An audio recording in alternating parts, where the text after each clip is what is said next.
حضرت یوسف علیہ السلام کے اپنے بھائیوں پر حقیقت ظاہر کرنا اور حضرت یعقوب علیہ السلام سے ملاقات۔ السلام علیکم ورحمۃ اللہ وبرکاتہ۔ ناظرین، پچھلے حصے میں ہم نے دیکھا کہ حضرت بنیامین مصر میں حضرت یوسف علیہ السلام کے پاس رک گئے اور ان کے بھائی بڑے پریشانی میں اپنے والد حضرت یعقوب علیہ السلام کے پاس واپس چلے گئے۔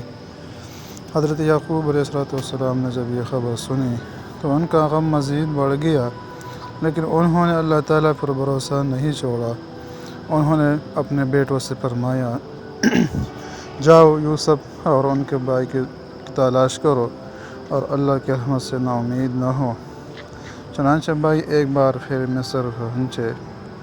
اس وقت قحط شدید تھا اور وہ نہایت عاجزی کے ساتھ حضرت یوسف علیہ السلام کے سامنے حاضر ہوئے۔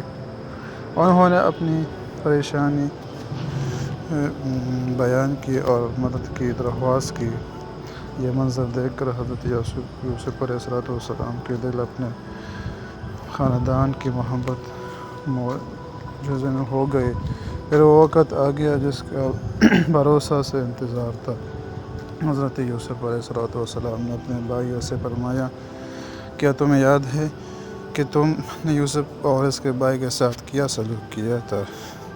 بھائی حیران رہ گئے اور کہنے لگے، کیا آپ واقعی یوسف تھے؟ حضرت یوسف علیہ السلام نے فرمایا، ہاں میں یوسف ہوں اور یہ میرا بھائی ہے۔ اللہ تعالیٰ نے ہم پر بڑا فضل فرمایا۔ یہ سن کر بھائی شرمندہ ہو گئے۔ انہیں اپنی غلطی اور ظلم کا احساس ہوا۔ انہوں نے اعتراف کیا کہ واقعی اللہ تعالیٰ نے آپ کو ہر فضیلت عطا فرمائی ہے، لیکن حضرت یوسف علیہ السلام نے انتقام لینے کے بجائے معاف کرنے کا راستہ اختیار کیا۔ انہوں نے فرمایا، آج تم پر کوئی ملامت نہیں، اللہ تعالیٰ تمہیں معاف فرمائے، وہ سب سے بڑھ کر رحم کرنے والا ہے۔ یہ الفاظ سن کر بھائیوں کے دل خوشی اور ندامت سے بھر گئے۔ اس کے بعد حضرت یوسف علیہ السلام نے اپنی قمیص انہیں دی اور فرمایا، یہ قمیص میرے والد کے چہرے پر ڈال دینا، ان کی بینائی واپس آ جائے گی، اور پھر اپنے پورے خاندان کو میرے پاس لے آنا۔ جب قافلہ مصر سے روانہ ہوا تو حضرت یعقوب علیہ السلام نے دور ہی سے فرمایا، مجھے یوسف کی خوشبو محسوس ہو رہی ہے۔ لوگوں نے سمجھا کہ شاید یہ ان کے غم کا اثر ہے، لیکن جب قمیص پہنچی اور ان کے چہرے پر ڈالی گئی تو اللہ تعالیٰ کے حکم سے ان کی بینائی واپس آ گئی۔ پھر حضرت یعقوب علیہ السلام اور ان کے اہل خانہ اور تمام بھائی مصر پہنچے۔ برسوں کی جدائی کے بعد باپ اور بیٹی کی ملاقات ہوئی۔ یہ ایک نہایت جذباتی اور تاریخی لمحہ تھا۔ حضرت یوسف علیہ السلام نے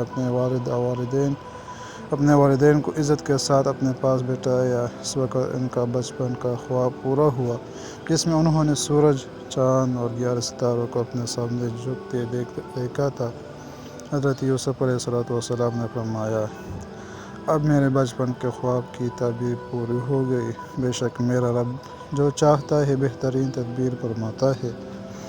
اس واقعے میں سے ہمیں یہ سبق ملتا ہے، معاف کرنا مومن کی بڑی خوبی ہے۔ اللہ تعالیٰ کی رحمت سے کبھی نا امید نہیں ہونا چاہیے۔ صبر کرنے والوں کو اللہ تعالیٰ بہترین اجر عطا فرماتا ہے۔ اللہ تعالیٰ کے وعدے اور فیصلے ہمیشہ سچے ہوتے ہیں۔ یہی حضرت یوسف علیہ السلام کے مبارک واقعے کا اختتامی حصہ ہے، جو صبر، تقویٰ، معافی اور اللہ تعالیٰ پر بھروسے کا عظیم سبق دیتا ہے۔